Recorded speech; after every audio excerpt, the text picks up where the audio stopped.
What's up people, Mr. Cavalicious here, and today I'm breaking down my track Jalebi, a tech house track I made by sampling a very popular Indian song and how I turned that into a professional sounding house track. I released this one independently, no label support, and it ended up getting support from some of the biggest tech house DJs out there. Even Rewire played it on his live stream.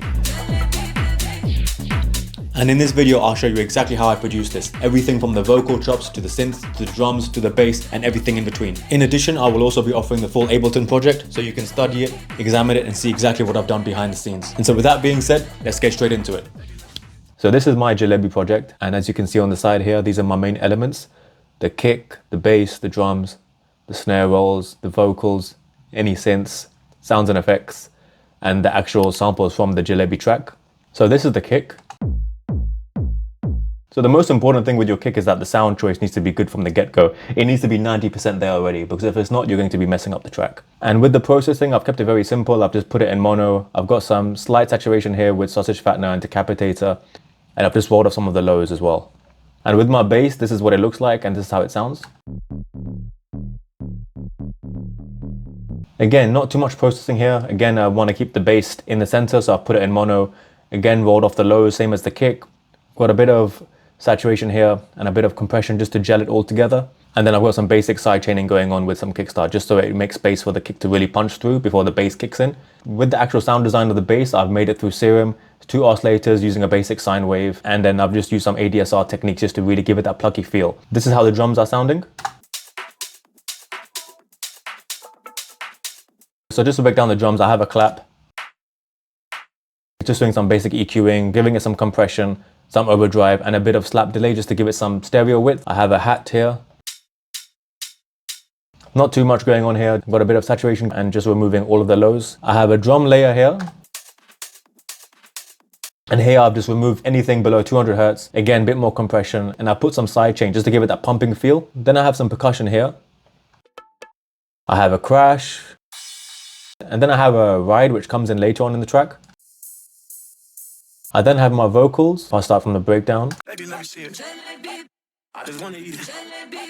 And I just basically just have cut them up and just spread them out. In one section of the vocals, I've actually split it out, so it sounds like this.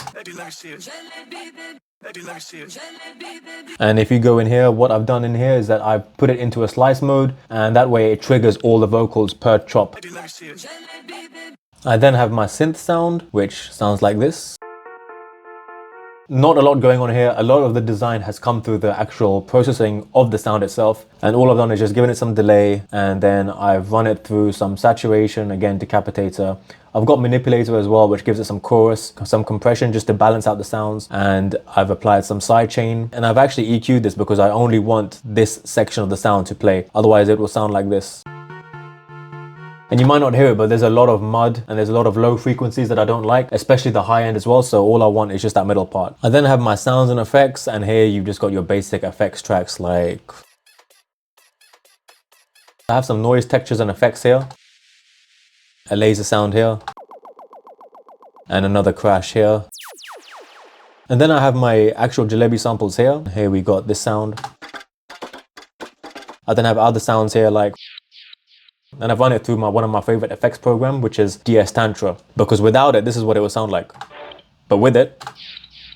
So that's pretty much the main elements. And I also have some return channels here, which are being used. For example, I've got a small reverb here, and you can basically hear that I am routing my drums and vocals to this reverb. I also have a delay here. I have some compression here to really give some weight to the drums. Same with some compression for the vocals. I've got a big reverb here just to emphasize some sudden impacts. Another delay, and I've got a delay specifically for the synth. And that's basically how I made this track. And so when you put all these elements together, this is how it sounds.